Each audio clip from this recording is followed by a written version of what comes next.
वैयक्तिक गोष्टींचे महत्त्व व्यक्तिगत स्वार्थापेक्षा आपल्याला अधिक जाणवते अशा गोष्टीप्रती आपण आपल्या भक्ती व्यक्त करत असतो। देव असो वा देश असो, भक्ती ही आपल्या देशवासियांसाठी एक जीवनाचा मार्ग ठरलेला आहे। त्यामुळे खरी देशभक्ती ही संपूर्ण देशाचा आणि येथील नागरिकांचा विकास घडवून आणू शकते।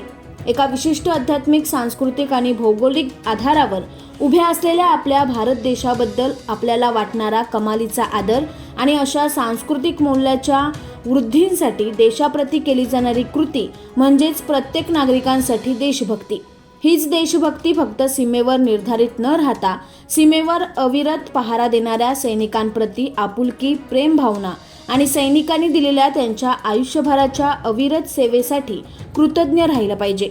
असंच एक उदाहरण सैनिकांच्या प्रती असलेलं आपलं प्रेम तारुक गावच्या ग्रामस्थांनी कृतीतून दाखवून दिले। सैनिकांप्रती सामाजिक वातावरण निर्मिती करणारे म्हणजेच देशभक्ती हे ज्वलंत क्रांतिकारक परिकल्पनेच्या विचारांचं जणू काही बीजच तारुकवासियांनी अंकुरित केलंय। स्वातंत्र्य प्राप्तीसाठी आपला देश एकत्र आला होता तेव्हा जी देशभक्ती जाणवली, तदनंतर बहुधा भारतीय सैनिकांच्या प्रती कृतज्ञता व्यक्त करण्यासाठी तारुक गावचे ग्रामस्थ एकत्र येऊन सैनिकांना जी माणुसकीची मानवंदना देऊन तारुकवासियांनी देशभक्तीची जाणीव करून दिली। तारुकवासियांची कृती सुवर्ण अक्षरामध्ये कोरण्यासारखीच ठरेल।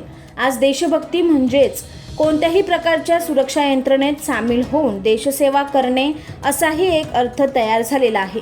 परंतु हा अर्थ तारुक गावच्या ग्रामस्थांनी मोडीत काढून माजी कर्नल श्रीमान महादेव लक्ष्मण काटेकर आणि पंचक्रोशीतील इतर माजी सैनिक, पोलीस खात्यातील निवृत्त अधिकारी यांच्याप्रती असलेल्या आपल्या भावनिक सद्भावना ग्रामस्थांनी आपल्या कृतीतून दाखवून दिल्या आहेत। माजी कर्नल श्रीमान महादेव काटेकर यांना जणू काही ग्रामस्थांच्या हृदयाच्या रथामध्ये विराजमान करून डोळ्यांमधील आनंदी अश्रूच्या फुलांची उधळण करून कर्नल साहेबांना जो मानाचा सॅल्यूट दिला, तो सॅल्यूट म्हणजे खरी देशभक्ती म्हटलं तरी वावगं ठरणार नाही। कर्नल साहेबांचा सपत्नीक झालेला सन्मान बघून त्या माऊलीच्या आनंदी अश्रूचा देखील बांध फुटला। बँजोवरच्या देशभक्तीपर गीतांनी तारुक परिसर अगदी दुमदुमून गेलं। असा भक्तीपर तिरंगी सोहळा अगदी डोळ्याचे पारणे फेडण्यासारखा होता।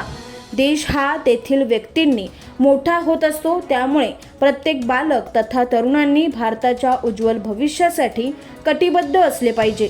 व्यक्तीमध्ये नैतिक मूल्यांची वाढ होत गेली तर देशभक्ती काही वेगळी शिकवण्याची गरज भासणार नाही। हा मोलाचा सल्ला कर्नल साहेबांनी यावेळी तरुणांना दिला।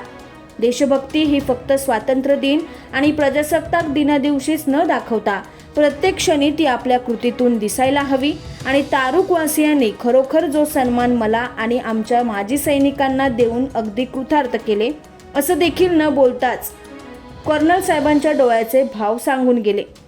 या अमृततुल्य सोहळ्याचे आयोजन तारुक गावातील विविध संघटना, रॉयल फौजी ग्रुप, ज्योतिर्लिंग मंडळाचे सर्व पदाधिकारी, गावचे सरपंच तसेच सदस्य तसेच अखिल भारतीय मराठा संघाचे जिल्हाध्यक्ष विवेक कुराडे, तालुका अध्यक्ष युवराज कुराडे तसेच माजी कर्नल साहेबांना औक्षण करणाऱ्या सर्व महिला भगिनी इत्यादींनी आपल्या निस्वार्थ भावनेमधून देशापुढे एक नवा आदर्श घालून दिलाय। तारुक गावच्या ग्रामस्थांना आमच्या चॅनलच्या वतीने मानाचा salute. Video journalist Vishwas Desai सहित मुख्य संपादक Uttam Desai, news 18 crime times, तारुक, Karad. Subscribe now and press the bell icon. Never miss an update.